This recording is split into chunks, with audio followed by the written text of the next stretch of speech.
Assalamualaikum warahmatullahi wabarakatuh. Waalaikumsalam warahmatullahi wabarakatuh. Ya, kita akan belajar kaitan hygiene industri ya untuk hazard psikis. Ya, hazard psikis itu apa? Nah, di dalam suatu institusi atau pekerjaan itu manusia itu bukan hanya sebagai faktor produksi ya, tapi manusia ini merupakan sebagai makhluk sosial. Nah, kita harus pahami itu manusia sebagai makhluk sosial. Nah, di dalam makhluk sosial inilah maka manusia punya perasaan. Nah, perasaannya itu ya kita ini kan punya perasaan ya, bukan hanya kerja doang ya. Perasaan, gimana perasaannya itu?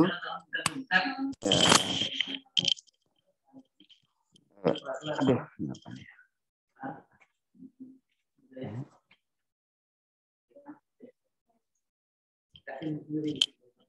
Halo, dengeran nggak? Dengeran, Pak. Dengeran ya? Dengar, Pak. Oh, dengar ya. Waduh.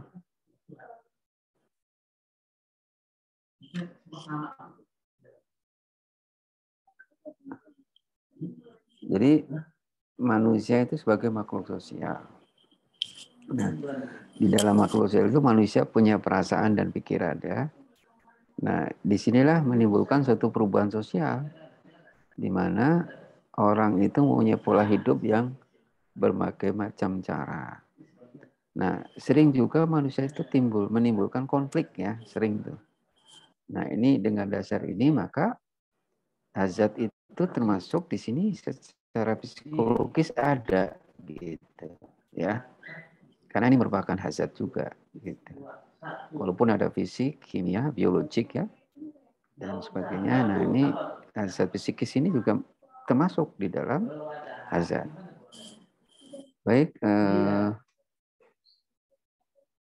faktor dominan yang dapat menimbulkan stres itu kadang manusia itu karena tadi menjadi suatu pola bahwa manusia adalah hazard psikis.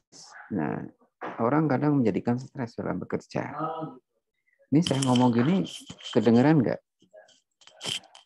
Kedengaran, Pak. Oh, dengar ya, oke. Nah, kalau melihat dari dominan yang menimbulkan stres ini di tempat kerja, manusia itu karena apa? Karena di dalam pekerjaan itu berbagai macam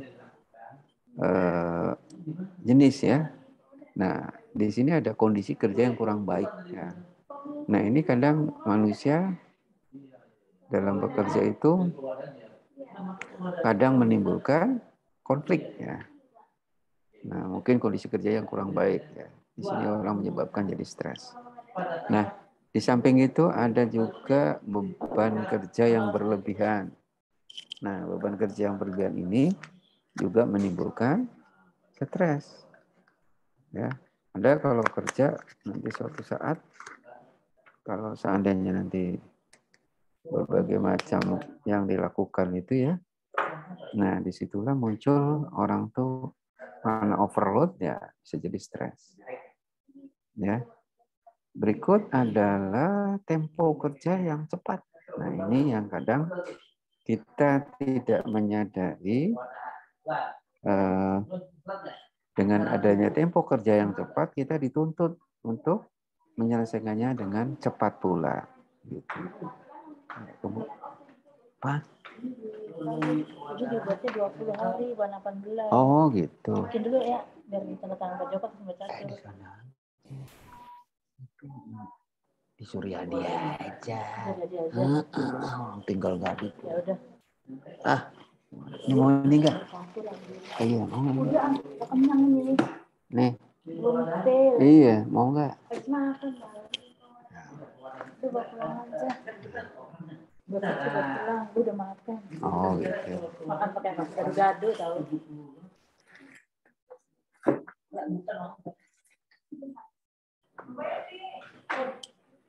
Mohon maaf ya, tadi ada sedikit ini. Ya baik. Halo. Iya Pak, halo Pak. Ya, mohon maaf tadi ini orang nih ada cleaning service. Baik, tempo kerja yang cepat. Nah, ini tempo kerja yang cepat. Kadang kita tadi ya, kemudian bahaya fisik. Nah, ini orang itu dalam bekerja, di dalam pekerjaan itu timbul bahaya fisik nih. Bahaya fisik yang akhirnya orang itu menjadikan berbagai macam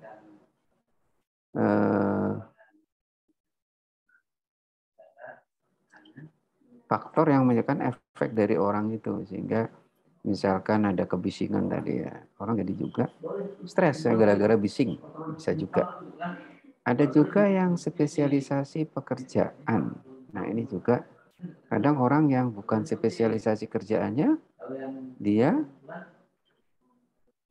ini apa namanya bermasalah karena bukan spesialisasi pekerjaannya dilakukan untuk melakukan pekerjaan itu, sehingga orang juga stres juga kan gitu ya.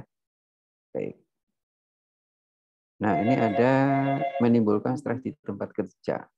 Nah, ini peran dalam organisasi perusahaan, ini peranannya juga banyak. Ada yang kaitannya orang itu punya perannya sebagai apa. Ya, ini kalau peran samar ya, samar-samar juga orang juga nggak mau ya. Nggak jelas gitu, orang stres juga. Dikasih tugas nggak tahu di dalam organisasi apa, sehingga stres juga. Konflik peran. Nah, ini konflik peran ini sering terjadi orang itu dalam bekerja atau dalam organisasi perusahaan itu antar atasan bawahan juga terjadi, atau antar bawahan sesama ya. Ini juga timbul juga di dalam organisasi sering juga. Kemudian status tugas. Nah, ini tugas ini job list-nya nggak jelas. Nah, ini juga ini ya banyak hal. Kemudian pengembangan karir. Nah, pengembangan karir ini ada namanya promosi berlebihan. Adanya promosi kurang. Nah, ini yang orang juga stres. Orang bekerja di situ udah bertahun-tahun tapi karirnya nggak jelas. Ya, jadi juga orang juga stres. Promosi berlebihan. Ini yang orang dikasih tugas banyak hal, orang juga numpuk kerjaannya ya stres juga, ya. Gitu. Baik, di samping itu ada hubungan antar personal. Nah, ini hubungan antar personal, ada atasan kurang baik, rekan kerja, bawahan, ini sering terjadi juga ini, ya. Ini secara khusus nih ya tadi ya, hubungan antar personal. Kemudian struktur dan iklim organisasi. Nah, ini juga kadang tidak mempunyai peran orang itu, sehingga orang juga stres. Nah, sehingga disiplin kerja kurang karena ada pekerjaan yang banyak. Kebijaksanaan organisasi perusahaan juga kadang tidak mendukung dari apa yang ada di dalam pekerjaan. Ini juga orang stres. Ya. Baik, kemudian ada lagi. Nah, ini yang kalau menurut dari Abraham Maslow ini udah terkenal kebutuhan ini. Menurut si Abraham Maslow ini bahwa apa namanya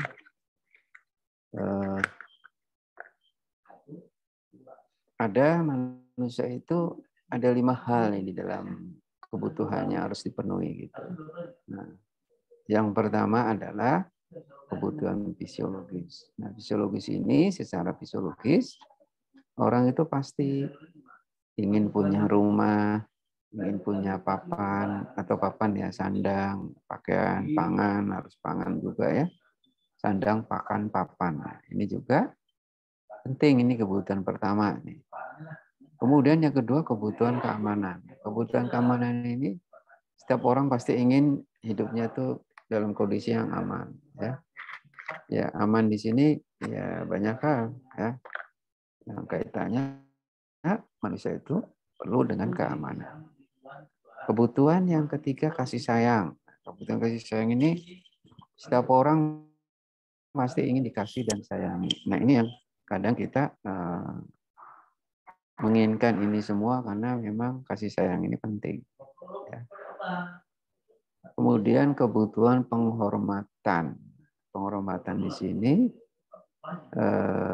orang ingin dihormati, ya ingin dihargai, ya. Nah, dihargai dan dihormati ini orang inginkan sebagai apa? Wujud ya dari apa yang dilakukan gitu. Orang tuh inginnya dihormati ya, kan gitu. Kemudian yang kelima ini yang kebutuhan pemenuhan diri. Nah, pemenuhan diri ini ya aktualisasi diri. Nah, ini yang cukup tinggi yang setiap orang pasti menginginkannya, tapi kadang orang tidak bisa mengaktualisasikan dirinya sehingga muncul yang bermacam-macam ya dalam dirinya. Nah, kelima hal ini itu pasti manusia menginginkan seperti ini. Ya, untuk itu maka di dalam bekerja ya kita harus tahu ya. Misalkan gajinya kecil ya. Ya ini dengan banyak hal yang ini. Nah, ini kaitan di dalam kebutuhan nggak cukup nih. Nggak ada penghormatan, nggak ada keamanan juga, safety nggak ada juga kan di situ ya. Ya sehingga menjadikan orang juga stres juga. Ya. Baik, ini upaya pencegahan dan pengurangan stres itu. Nah, biasanya dilakukan ini psikotes yang akan menguji kecerdasan, minat bakat, ketekunan dan sebagainya. Nah, pengelolaan stres ini bisa dilakukan seorang itu dites dulu, ya. Nah, makanya kalau kita sebelum bekerja kan ada psikotes ya. Nah, dalam psikotes ini maka ya bermacam-macam tuh hal yang harus dipenuhi gitu. Ya, bisa dikelihatan gitu, kecerdasannya seperti apa, bakatnya. Nah, makanya baru orang ditempatkan di suatu spesialis pekerjaan. Gitu. Penata laksanaan bidang ketenagakerjaan. Nah, ini memelihara hubungan sosial, memperhatikan jam sosial ya. Nah, ini kalau ini kan di pemerintahan nih. Pemerintah membuat suatu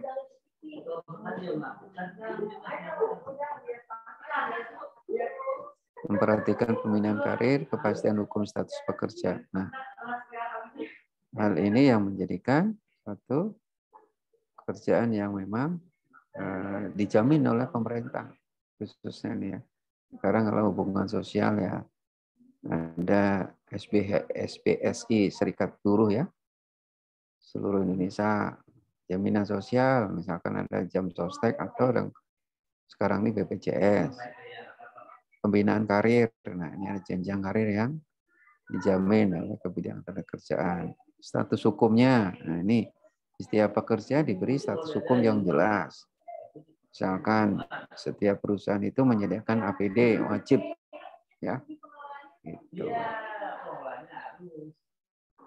Saya kira itu sih yang sementara ini yang saya jelaskan kaitan apa namanya hazard psikis ya.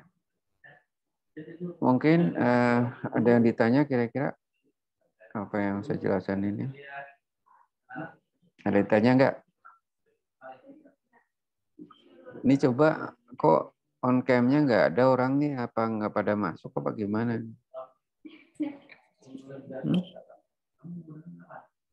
Nggak pada masuk ini orangnya. Mana orangnya? Kira-kira ada yang ditanya kira-kira apa yang saya jelasin ini?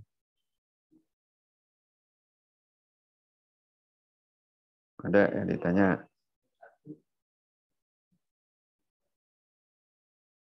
Ada enggak?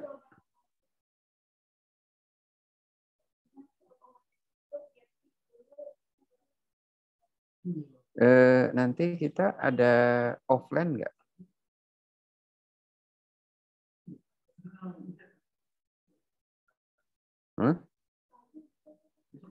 Ada yang udah offline, Pak. Kita rencananya ada offline enggak?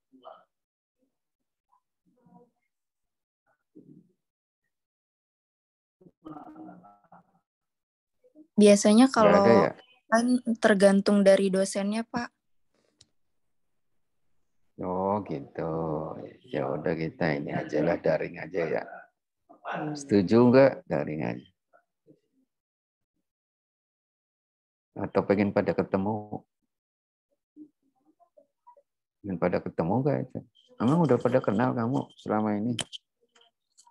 Udah Pak, udah kenal. Kan semester 1 offline Pak. Oh, Anda semester berapa sekarang? Semester 6. Oh, semester 6. Ya, udah lama ya. Semester 6 berarti baru 3 tahun dong. Ya, baru 3 tahun ya. Oke. Ada yang ditanya kira-kira apa yang saya jelasin tadi? Enggak ada yang ditanya. Ini kamu, Ardi, matanya kenapa kamu, Di? Ya Pak, Hah? Habis kenapa Pak? ngintip. Enggak Pak, emang kayak gini Pak Oh, matanya Pak. oh, Masya subhanallah. Kirain ini sakit matanya. Ya, enggak ya. Baik, ada yang ditanya kira-kira? Enggak ada. Berarti kita beralih ke Promkes. Siapa yang mau maju nih hari?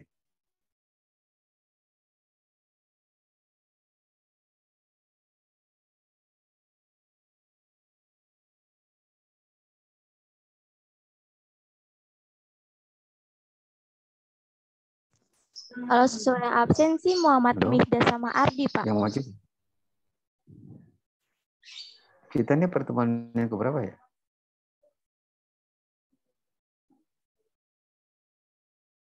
Ke-10, Pak. 10. Iya. Oh, gitu. Ya berarti siapa Ardinya mana yang mau maju? Kamu, Di, maju. Boleh Pak saya dulu? Atau Mifda dulu mungkin? Yang ini. Ya silakan coba mau maju. Oke, baik Pak. Sebentar Pak.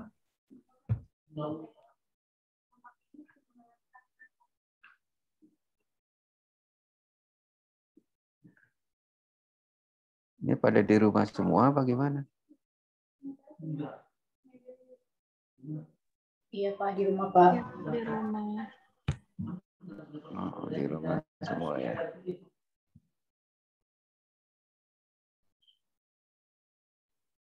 Nah, baik, apakah udah kelihatan Pak? Udah kelihatan. Ayo, cepat. Baik, langsung saya mulai ya Pak. Assalamualaikum Ya. warahmatullahi wabarakatuh, teman-teman. Saya akan mempresentasikan tentang penerapan promosi K3 di tempat kerja.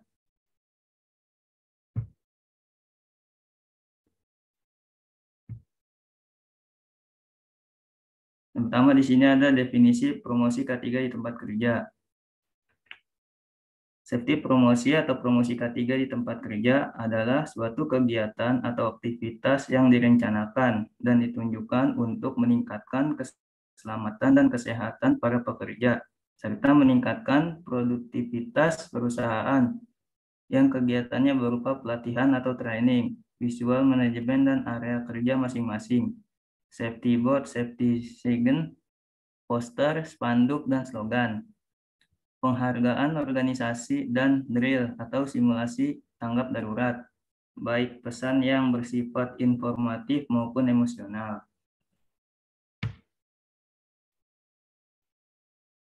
Dan mengapa promosi K3 di tempat kerja itu penting? Karena pencegahan merupakan hal yang mendasar bagi perusahaan, karena menyangkut jiwa manusia atau tenaga kerjanya dan lingkungan kerja itu sendiri yang menjadi sebab timbulnya kecelakaan.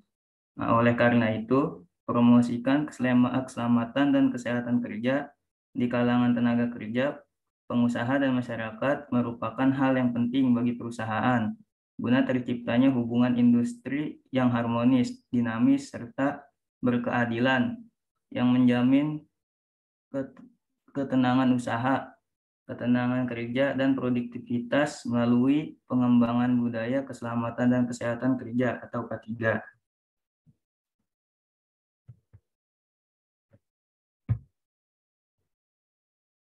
dalam pelaksanaan promosi kesehatan dan keselamatan kerja, ada 3 faktor agar kegiatan promosi dapat berjalan dengan lancar. Di antaranya yaitu 1. Pelatihan K3 kepada pekerja, 2. Komunikasi dengan pekerja, dan 3. Kampanye mempromosikan K3 di tempat kerja. Masuk yang pertama yaitu pelatihan K3.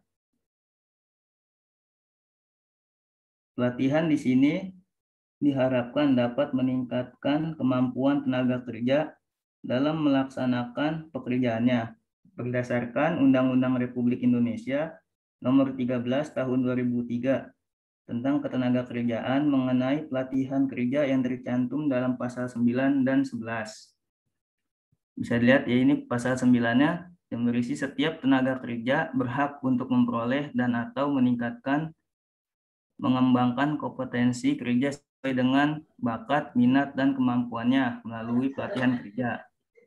Dan pasal 11-nya yaitu setiap tenaga kerja berhak untuk memperoleh dan atau meningkatkan mengembangkan kompetensi kerja sesuai dengan bakat, minat, dan kemampuannya melalui pelatihan kerja. Oke, nanti dilanjut ya, mohon maaf ya, yang siapa tadi itu? Yang kedua ya, lanjut. Ya, baik, Pak. Ya, yang kedua di sini ada komunikasi. Komunikasi adalah penyampaian informasi kepada pihak lain, sehingga pihak penerima dapat mengerti maksud dari informasi yang disampaikan tersebut. Komunikasi bisa menjadi hambatan dalam organisasi. Nah, maka oleh karena itu, pekerja, penyelia, dan seluruh jajaran manajemen harus menguasai dengan baik teknik komunikasi ini. Dalam pelaksanaan promosi kesehatan kerja atau K3, komunikasi merupakan faktor yang penting agar kegiatan dalam promosi ini dapat berjalan dengan baik dan lancar. Komunikasi dalam K3 ini dapat menggunakan berbagai cara, yaitu seperti lisan atau verbal, tulisan, visual, dan nonverbal atau bahasa tubuh.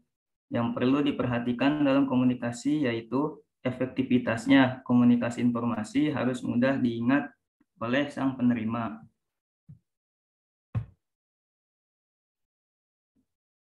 Di sini ada 4 gangguan atau kebisingan ketika komunikasi. Yaitu pertama fisiologis, yang kedua ada fisik, yang ketiga ada psikologis, yang keempat ada sematik. Prinsip 7C untuk membantu menjadi komunikator yang baik ketika memilih isi pesan dan gaya komunikasi yang sesuai dengan tujuan dan sesuai.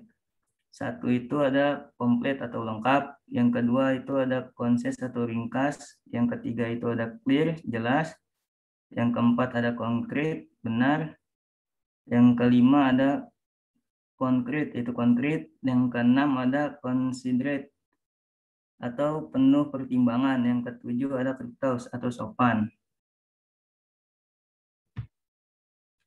Yang selanjutnya ada promosi K3 secara tulisan. Dalam komunikasi promosi K3 ada beberapa cara penyampaian, yaitu salah satunya dengan menggunakan media tulisan. Salah satu cara komunikasi dalam promosi K3 ini yang merupakan bentuk tulisan yang dibuat untuk penyampaian pengertian atau menghimbau khususnya untuk orang-orang yang berada di sekitar lokasi tersebut. Komunikasi secara ini mempunyai keunggulan yaitu mudah diketahui, dapat dilihat dengan jelas, tidak terpengaruh dengan kondisi bising. Yang terakhir ada mudah untuk dibuat. Di samping keunggulannya pasti ada kelemahannya. Nah, kelemahannya itu yaitu sulit dipahami dan dimengerti atau terkendala bahasa. Yang kedua, tidak dapat terlihat dalam kondisi gelap.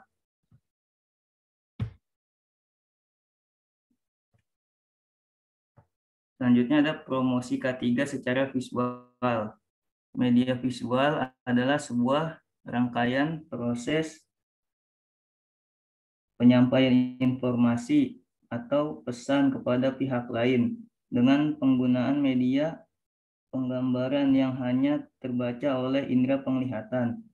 Komunikasi visual mengkombinasikan seni, lambang, tipografi, gambar, desain grafis, ilustrasi, dan warna dalam penyampaiannya.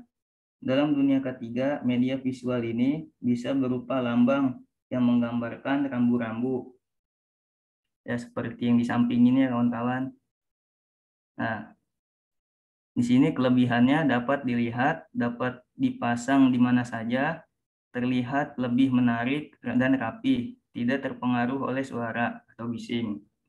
Kekurangannya sulit dipahami dan tidak dimengerti. Tidak dapat terlihat dengan jelas di tempat yang kurang pencahayaannya.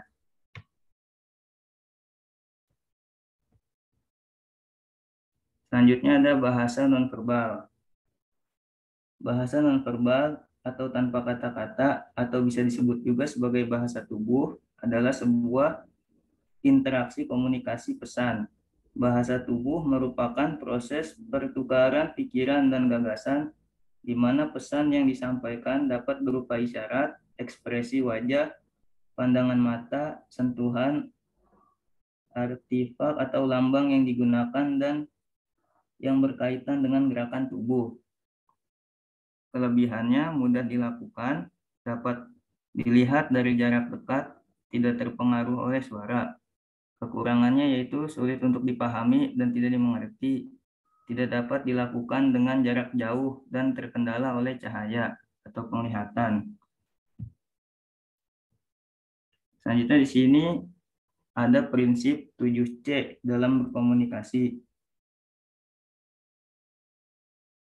Manajer dan pekerja bisa dapat mempergunakan prinsip 7C dalam berkomunikasi untuk membantu menjadi komunikator yang baik ketika memilih isi pesan dan gaya komunikasi yang sesuai tujuan dan penerima pesan.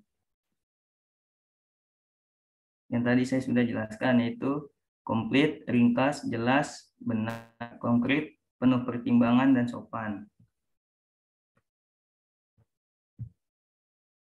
Yang ketiga ada kampanye. Kampanye yang dimaksud di sini adalah kampanye K3 dalam lingkungan kerja. Banyak asumsi masyarakat yang menyatakan bahwa motivasi yang kurang atau rendahnya perhatian dalam keselamatan kerja memiliki kontribusi besar terhadap kejadian kecelakaan, sehingga banyak perusahaan yang membuat kampanye dalam K3 ini. Sebuah kampanye K3 bisa didefinisikan sebagai sebuah program yang ditunjukkan untuk mempengaruhi pekerja atau manusia untuk berpikir untuk bertindak secara aman. Program-program tersebut didesain untuk dapat mempengaruhi perilaku dengan memberikan penghargaan atau hukuman atau sebuah ancaman. Banyak tempat kerja memberikan hadiah yang diberikan dalam kompetisi antar departemen atau pencapaian target dalam sebuah tempat kerja. Target-target tersebut bisa berupa inspeksi, audit, dan jam kerja yang bebas kecelakaan. Di dalam pola kampanye nasional kesehatan dan keselamatan kerja, diterangkan tujuan program kampanye K3, yaitu untuk menanamkan dan meningkatkan kesadaran pengusaha, pekerja, masyarakat mengenai betapa pentingnya K3 sebagai upaya untuk pencegahan kecelakaan kerja, sehingga diharapkan mampu bersikap dan bertingkah laku sesuai dengan ketentuan K3.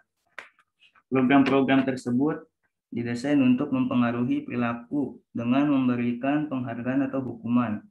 Kita juga bisa menyediakan informasi spesifik seperti yang dilakukan dalam pelatihan K3. Dari sini ada budaya K3 di tempat kerja. Budaya K3 di tempat kerja adalah suatu filsafat dengan didasari pandangan hidup sebagai nilai-nilai yang menjadi sifat atau kebiasaan, dan juga pendorong yang dibudayakan dalam suatu kelompok dan tercermin dalam sikap menjadi perilaku, pandangan serta tindakan yang berwujud sebagai kerja. Nah, di Indonesia, penerapan budaya K3 telah didorong melalui pemerintah, dalam hal ini Kementerian Ketenagakerjaan, yang mulai mengenalkan budaya K3 kepada semua sektor usaha. Kementerian Ketenagakerjaan pada tahun 2021 telah mengeluarkan tema bulan ketiga yang dimulai pada tanggal 12 Januari hingga 12 Februari, yaitu penguatan SDM yang unggul dan berbudaya K3 pada semua sektor usaha. Dengan dikeluarkan regulasi keputusan pemerintah Ketenagakerjaan Republik Indonesia nomor 365 tahun 2020 tentang petunjuk pelaksanaan bulan K3 nasional, perusahaan kini dapat mulai menerapkan best practice atau budaya K3 di perusahaannya. Penerapan budaya K3 dalam tempat kerja dapat dilakukan dengan berbagai macam cara.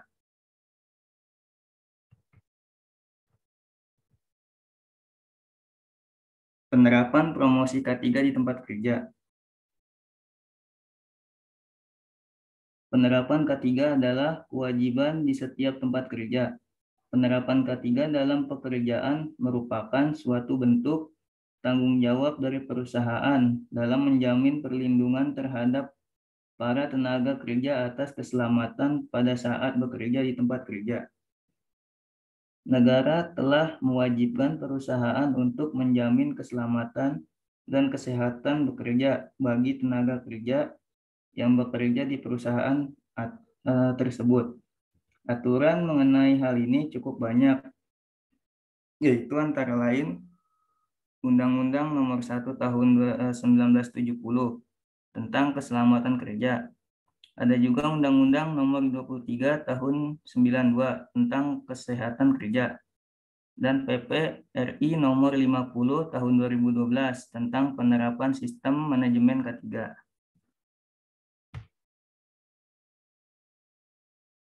Contoh penerapan K3 di tempat kerja. Yang pertama itu ada jam kerja yang manusiawi, tanda pengingatan dan peringatan K3, dan perawatan mesin yang berkala. Ya, jam kerja yang manusiawi, yaitu penerapan K3 yang mungkin terdengar sepele, tapi menyatakan sangat berpengaruh terhadap kondisi pekerja. Jam kerja yang tidak manusiawi dapat menyebabkan terjadinya kecelakaan kerja akibat kelelahan dan dapat membantu menjaga kesehatan tubuh. Yang selanjutnya ada tanda peringatan dan pengingat K3. Memberi tanda peringatan tentang bahaya di sebuah tempat yang berpotensi menyebabkan terjadi kecelakaan merupakan salah satu contoh penerapan K3. Hal ini sangat penting, terutama jika ruangan tersebut tidak dipantau oleh petugas yang berjaga di setiap waktu. Selanjutnya ada perawatan mesin secara berkala, yaitu setiap mesin memerlukan perawatan secara rutin untuk dapat menjaga agar mesin tersebut dapat beroperasi dengan baik, sehingga dapat menghilangkan dan meminimalisir potensi resiko bahaya yang akan terjadi pada pekerja di tempat kerja.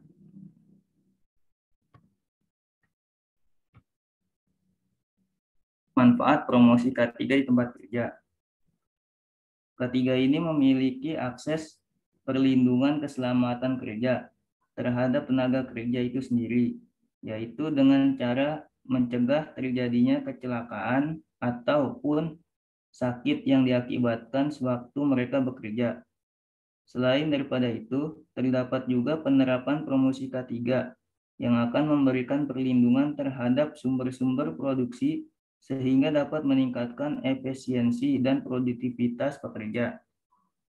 Dengan adanya sertifikasi keselamatan dan kesehatan kerja yang ada di perusahaan, seseorang pekerja akan merasa aman dan nyaman.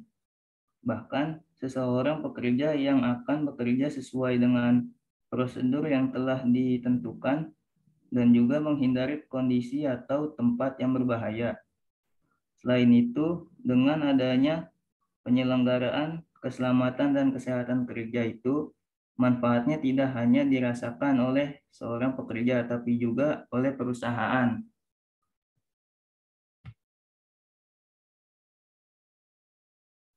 Terdapat 3 faktor yang mendorong pentingnya penerapan K3 di suatu perusahaan. Di sini ada alasan prikemanusiaan. Nah, maksud dari pernyataan di atas merupakan perusahaan harus melakukan berbagai cara untuk mencegah terjadinya suatu kecelakaan, serta menjamin keselamatan kerja karyawan tersebut atas dasar kemanusiaan. Selanjutnya, mematuhi peraturan undang-undang yang berlaku. Negara telah menetapkan berbagai payung hukum yang mencakup pelaksanaan tentang K3 dalam kegiatan usaha, baik yang terdapat dalam undang-undang, pada peraturan pemerintah, peraturan menteri, keputusan menteri, instruksi menteri, maupun pada surat edaran. Selanjutnya ada alasan ekonomi. Kecelakaan kerja yang terjadi akan mengakibatkan pengeluaran yang cukup besar oleh perusahaan. Maka karena itu, perusahaan perlu menerapkan K3 untuk mencegah terjadinya kecelakaan dalam kegiatan usahanya.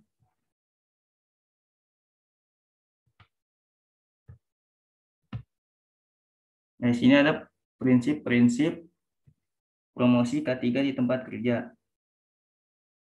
Untuk membuat promosi kesehatan di tempat kerja, tidak bisa sembarangan saja. Harus sesuai dengan kaidah-kaidah keilmuan agar supaya sasaran perubahan perilakunya tepat. Sesuai dengan teori promosi K3, harus memenuhi prinsip-prinsip sebagai berikut. Ada komprehensif, partisipasi dan pemberdayaan, kerja sama multisektoral, keadilan sosial, dan berkesinambungan. Nah, bagaimana cara melakukan promosi K3 di tempat kerja?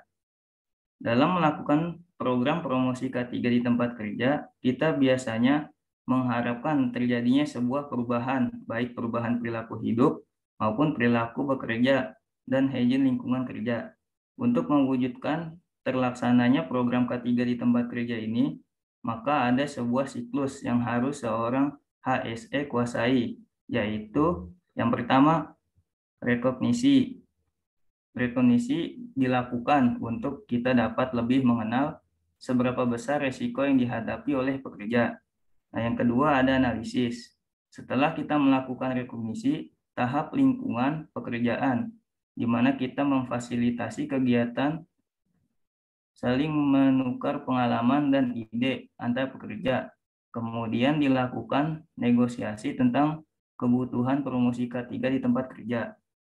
Yang ketiga, perencanaan.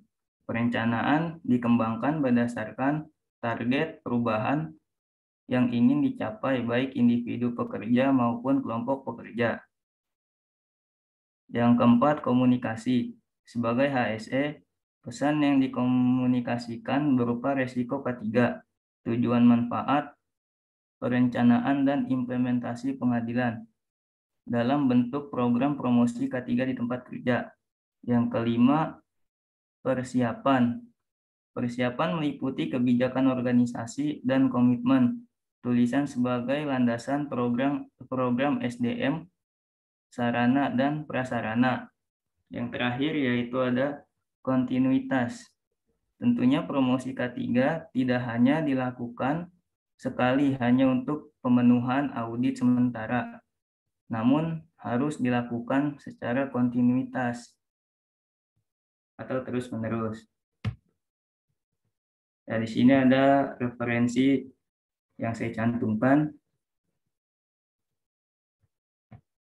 Ya, sekian dan terima kasih.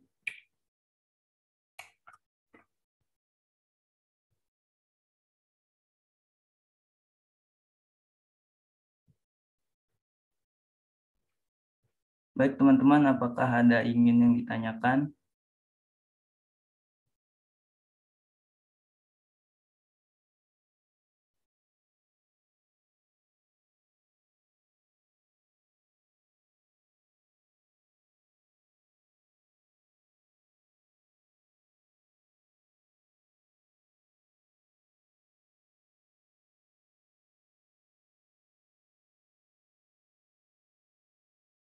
Baik, jika tidak ada, saya akhiri presentasi dari saya. Sekian, Assalamualaikum warahmatullahi wabarakatuh. Terima kasih teman-teman.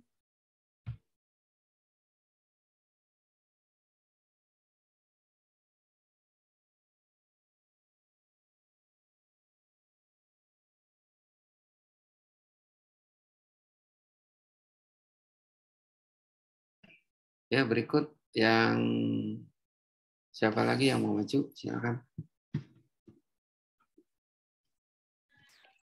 Ya Pak, bentar ya Pak.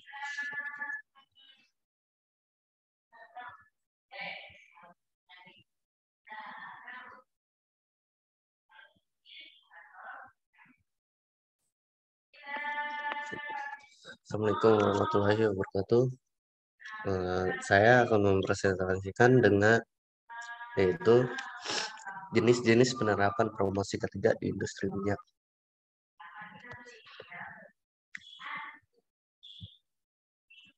Definisi keselamatan kerja. Keselamatan kerja adalah keselamatan yang berkaitan dengan mesin, pesawat, alat kerja, bahan, dan proses pengolahannya. Landasan tempat kerja dan lingkungannya, serta cara-cara melakukan pekerjaan keselamatan kerja berlaku di segala tempat kerja, baik di darat, di tanah, di dalam tanah, di permukaan laut, di dalam air, maupun di udara. Tempat-tempat demikian tersebar pada segenap kegiatan ekonomi, pertanian, industri, pekerjaan umum,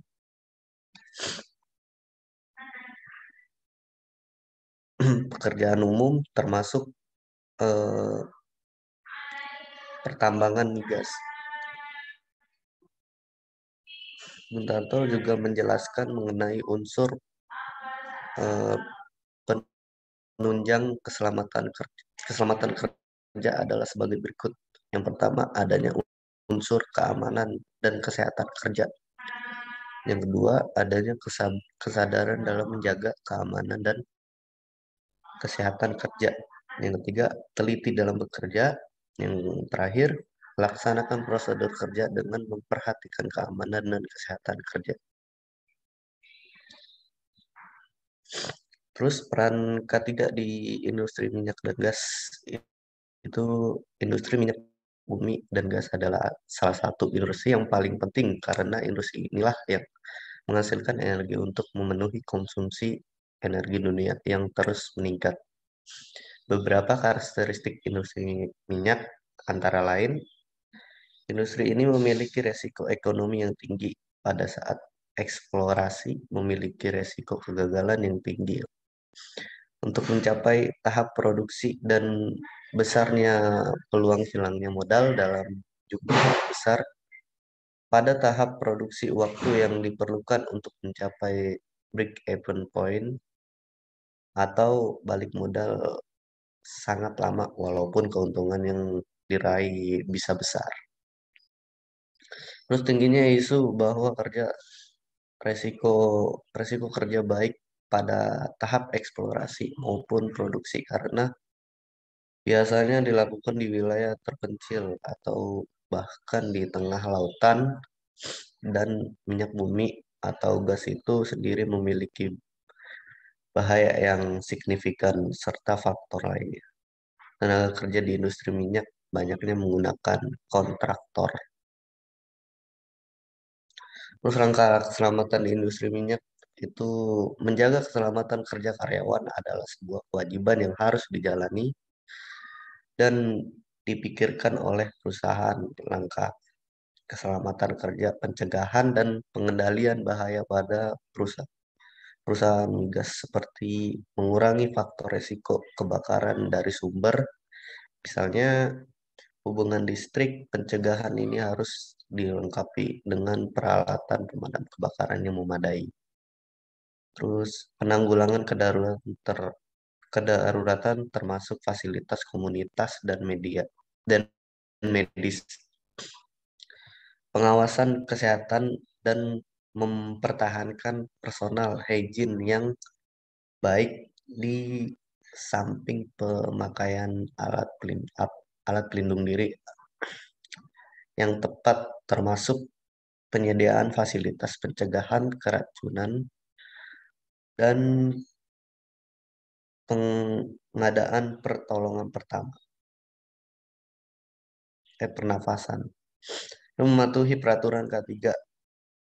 Yang terakhir, pelatihan K3 bagi semua pekerja sesuai dengan bidang kerja dan produk masing-masing termasuk di dalam emergensi. Nah, selain itu, setiap pekerja wajib melakukan persiapan untuk menghindari bahaya terjadinya kecelakaan. Berikut adalah langkah keselamatan kerja yang wajib disiapkan sebelum melakukan pekerjaan, yaitu safety hygiene, eh, penunjuk sidang dilakukan pekerjaan, terus peralatan yang benar, analisis keselamatan kerja atau JSA, yaitu ada alat pelindung diri, terus alat pelindung jatuh, izin kerja, izin isolasi, pelatihan terkait pekerjaan, instruksi kerja.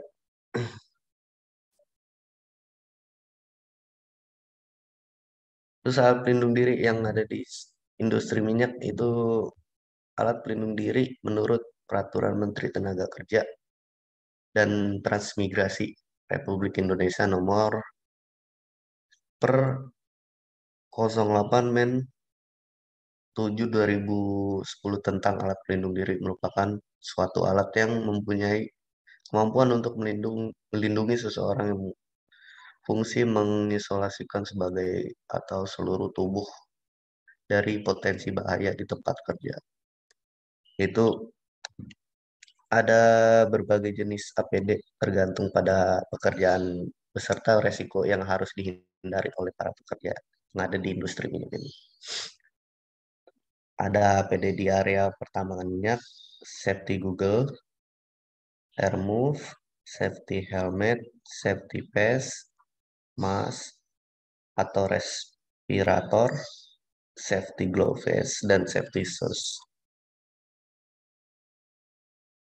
Untuk APD di laboratorium, ada jas laboratorium yang tidak mudah terbakar dan bereaksi pada asam. Safety shoes kuat yang untuk menahan bahaya kimia dan mekanik yang terdapat lapisan baja di depannya. Steel to demi pekerjaan yang berhubungan dengan alat berat seperti silinder gas.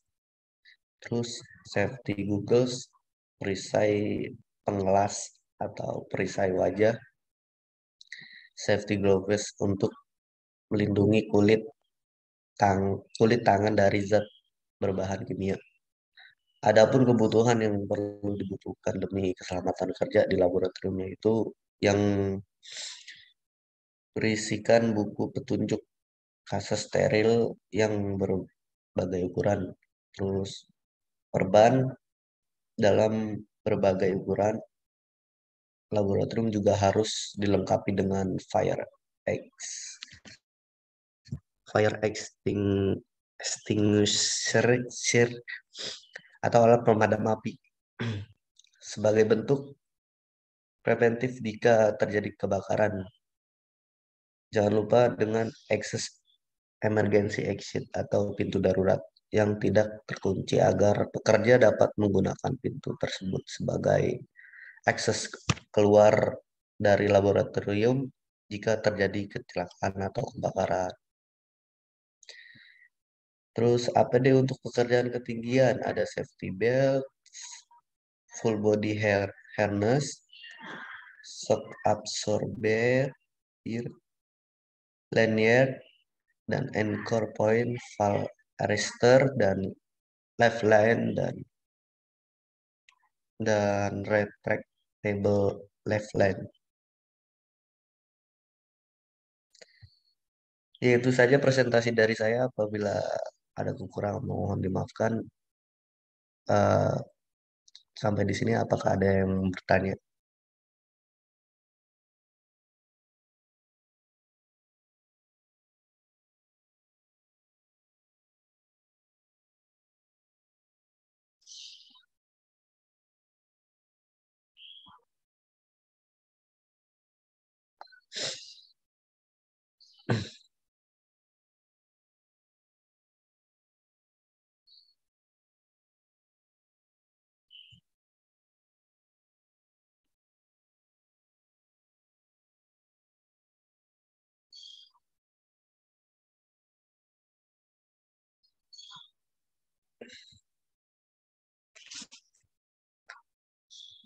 Ada yang mau bertanya?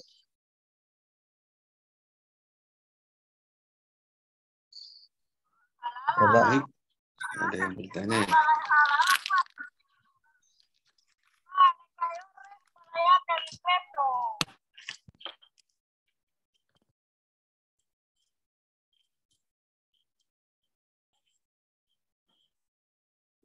Nggak ada yang bertanya ya? Ya, oke, Pak. Baik, teman-teman, apabila kagak ada yang bertanya, saya akhiri saja. Assalamualaikum warahmatullahi wabarakatuh. Waalaikumsalam warahmatullahi wabarakatuh.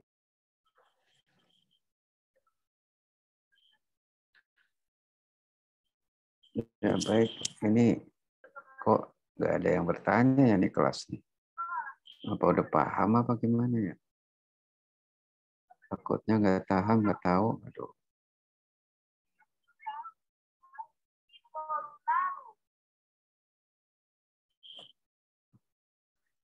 Baik, saya ingin mengulas dari Anda ini bahwa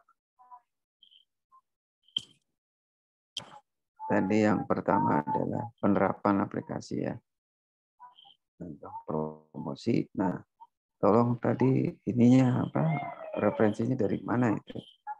Bentuknya apa, referensinya apa gitu. Referensinya ada di makalah semua, Pak. Makalah. Iya, Pak. Makalahnya dikirim ke saya nggak? Sudah dikirim, Pak, lewat email. Oh gitu. Oke. Terus perlu diingat bahwa pelaksanaan penerapan promosi ini bisa dilakukan dari berbagai macam hal. Ya dari media, dari sekarang udah canggih ya. Ya ada media sosial dan seterusnya. Nah ini yang perlu ditambahin itu. Kalau pakai tadi sign itu namanya safety sign ya. Itu mah udah banyak. Ya, sekarang udah larinya ke apa namanya digital semua. Jadi informasi yang diperoleh itu cepat sekarang ya. Jadi kalau pengiriman tugas dan sebagainya udah pakainya itu. Nah itu penerapan promosi bisa juga dilakukan dengan digital tadi. Itu ya, ini yang perlu Anda ketahui. Itu nanti kalau Anda di lapangan, kalau udah bekerja, nanti di dalam pekerjaan itu ada hal-hal yang memang harus dilakukan itu. Ya, baik. Sekarang orang nggak harus masuk kantor dengan sistem di rumah aja, orang bisa kerja juga. Ya, WFH namanya, work from home ya. Ini is okay aja. Nah, itu salah satunya itu tadi. Berikut tadi yang kedua, siapa tadi yang kedua ya?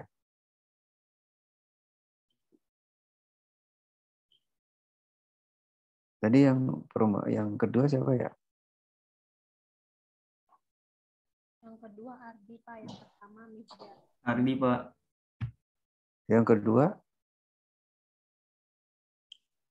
Yang kedua siapa? Yang kedua Ardi. Yang pertama Ardi. tadi Misda, Pak. Yang kedua Ardi. Oke. Ya, dari yang si Ardi ini nanti promosi itu bukan kaitan pengertian keselamatan kerja gitu ya. Jadi tolong Anda nanti lihat apa sih promosi yang akan Anda berikan gitu. Bisa melalui jenisnya apa gitu, medianya apa gitu, boleh. Misalkan promosi tentang smoking area itu ya. Nah, ini juga ada sepaham smoking area yang seperti apa. Nah, pelaksananya seperti apa ya, kita sasarannya pada para pekerja yang perokok gitu ya. Nah, dari perokok ini nanti kita akan lihat seperti apa pekerja-pekerja yang harus merokok, di mana kalau merokok itu tidak boleh saat bekerja atau di ruang kerja. Makanya ada namanya smoking area.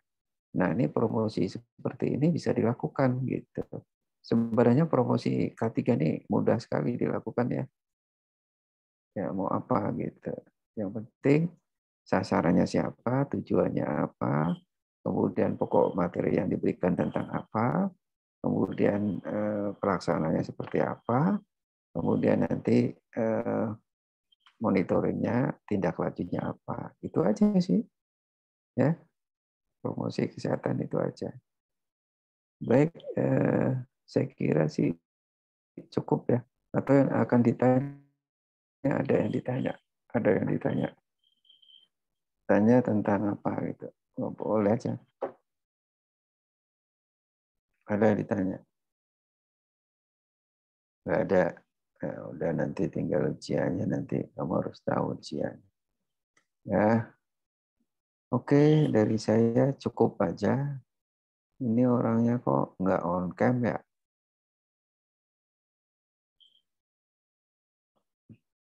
Tolong nanti si siapa itu PJ-nya nanti kasih tahu ke Mbak Nia ya bahwa hari ini ada perkuliahan Promkes sama HI ya. Ya si Kartika ya, tolong kasih tahu Mbak Nia nanti ya. Iya, Pak. Tahu kan Nia, Mbak Nia? Tahu, Pak. Ya oke. Segera hari ini. Terus yang nggak masuk, tolong di-share ke saya hari ini. Ya, yang nggak masuk, yang nggak ikut ini daring ini akan